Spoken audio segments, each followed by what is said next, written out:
Merry Christmas to everybody. We're not going to see you until we're past it, so I wish you all Merry Christmas. Yesterday was a really special day for these players in that we had Christmas for a bunch of families.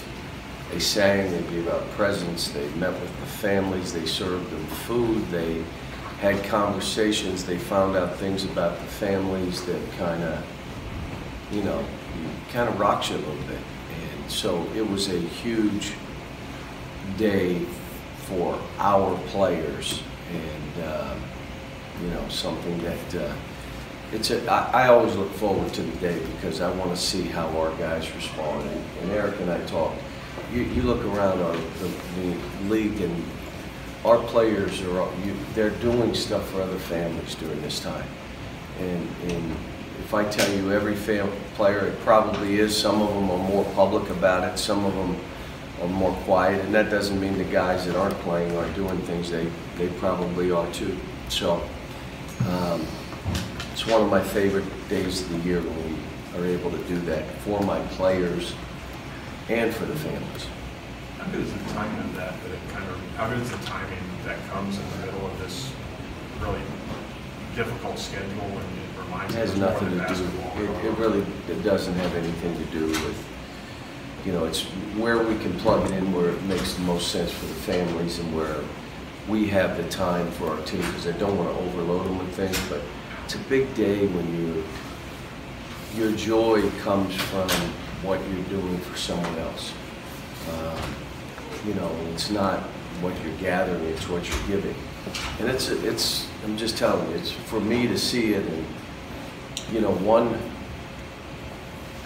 little girl had lost her mother in an accident, being raised by a grandmother. Another family, the father lost his job in the hallway before he walked in to have dinner. They just called him and said, we're laying you off.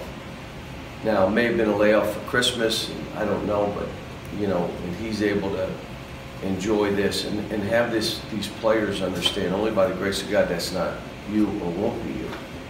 And so, it has nothing to do with, we beat Utah, we lost to Utah, who we have coming, it has nothing to do with that. This is one of those moments as a coach you get to teach more than just what it is in basketball. Kids did great academically. There was a lot of good news of what we're doing. I like the team. We're getting better. We still have some things that if we're ever to truly break through, they're going to have to start doing. And I'll talk to them about it. And yesterday's practice was good, but it's got to be more player-driven than coach-driven. And you guys know every year, similar to me saying you either win or you learn,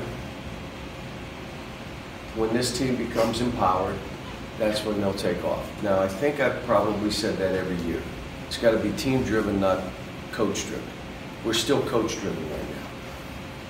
North Carolina is one of the best offenses in the country. How important is Ashton Hagens in this game to maybe slow down one of their guys?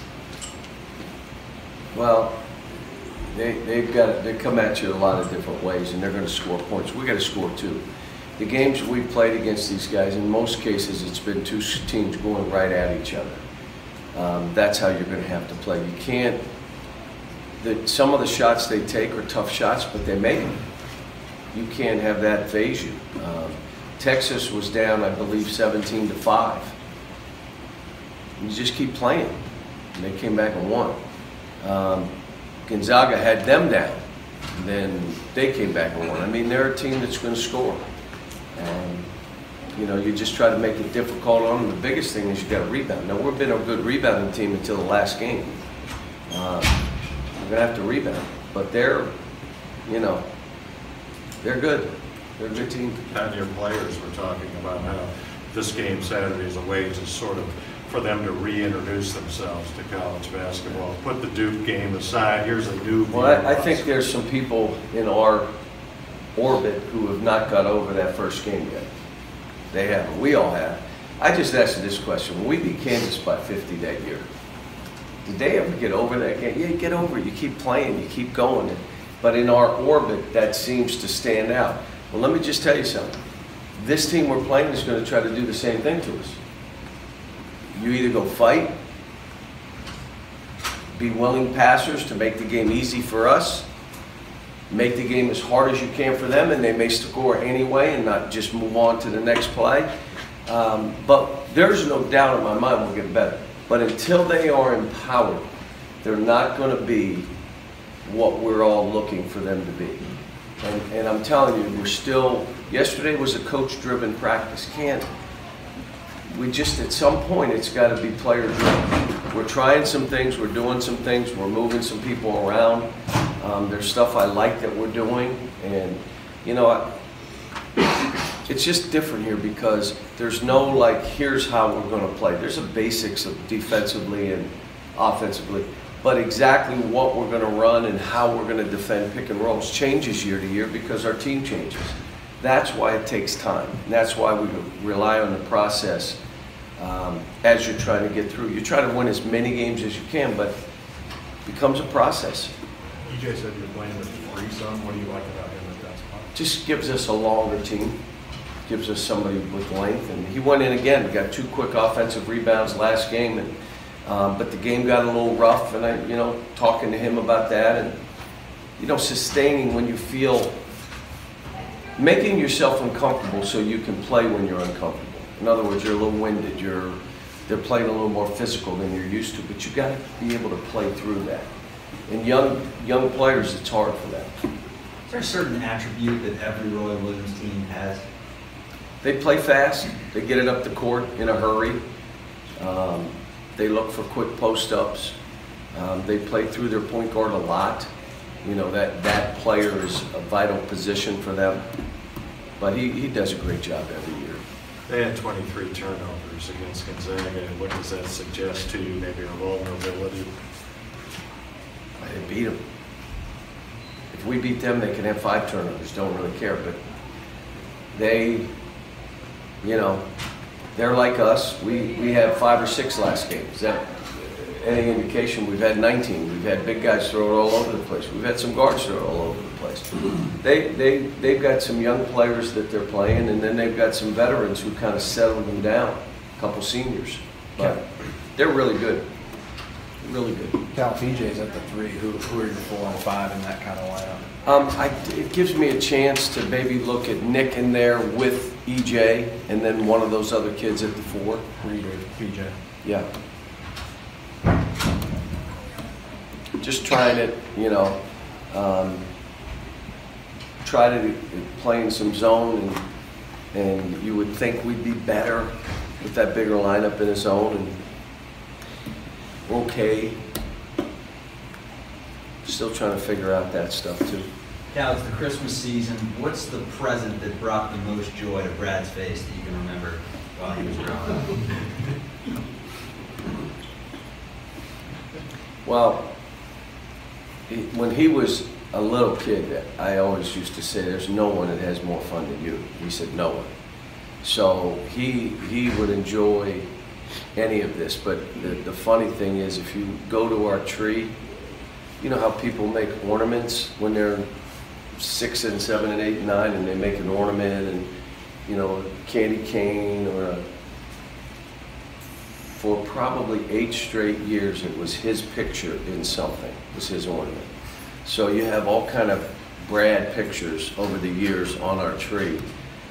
So he's kind of, must be like his mother, I guess. I don't know, but like seeing pictures of himself, I guess. Kelly, are you eager to see how your young guys respond to this moment tomorrow? I'm excited about every game we play because it gives us a chance to see where we are. And we're going through practice with one thought: let's get better today. And then let's see where we are. Everything's an experience with this team, and you can't learn about your team against Popcorn State. How many years have I been here? 10. Another, you win or you learn. Empower your team. I really like my team. I mean, 10 years has been about the same pace of the team. Some teams started ahead because more guys returned. Some teams started behind this team because of trying to play all freshmen or what we returned or didn't return. But yeah, we're just trying to do this and methodically do it. And I want to enjoy walking into a game, and I will this weekend. I enjoyed walking into the Utah game. In the morning, I was saying, "It's game day. Let's go. It's game day." To try. This is why we do this, and you know, it's hard for these kids because it's, you know, the stuff piles up on them a little bit, but it's the life they chose.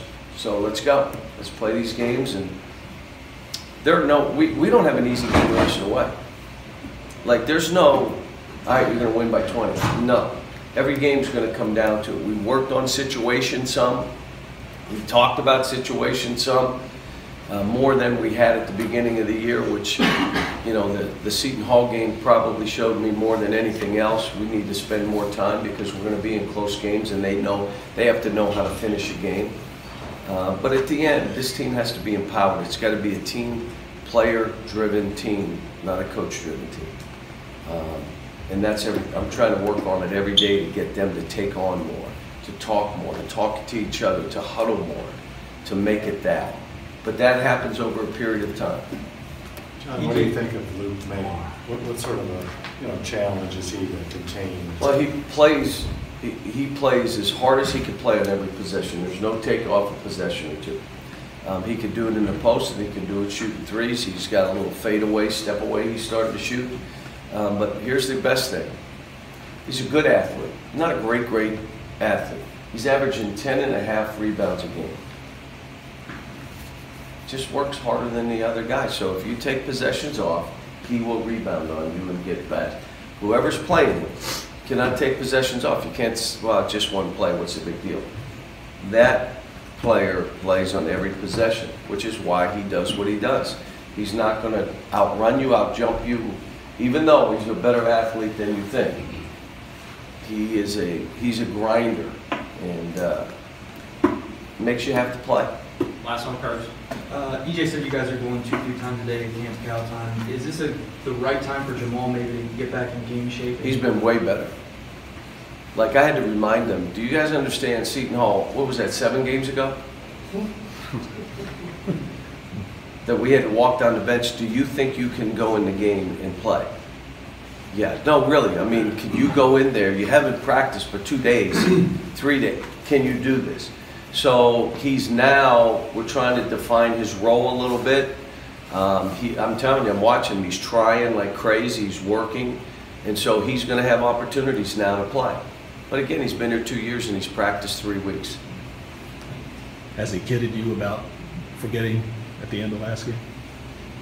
No, he didn't. We didn't talk about it. But I've done that before with guys. Like, I walk down, oh, I forgot you were down here. I mean, I get wrapped up in the game. I'm not looking at the bench, okay, who can I please or who can I make mad, or, you know, I'm coaching the game. And so, Intentional. but he did good though. Intentional or not, though, that obviously sends a message to a kid, like, I need to remind him that I'm here, right? I mean, It's been good players. It's been bad players. It's been walk-ons. It's been my whole career where I go down and say, hey, if you want to go in, fine. If you don't go in. Because I forgot you were here. Have you ever forgot Brad? I can't forget Brad because I feel his mother's eyes across the way he stared at me. Hey, John, Roy is extended through 2028. What about you? What are you going to be doing in 2028? 2028. Running for governor? Where they that's what they did. So he'd be how old? He's 68 now. So now I'm 48. I don't know. I don't know.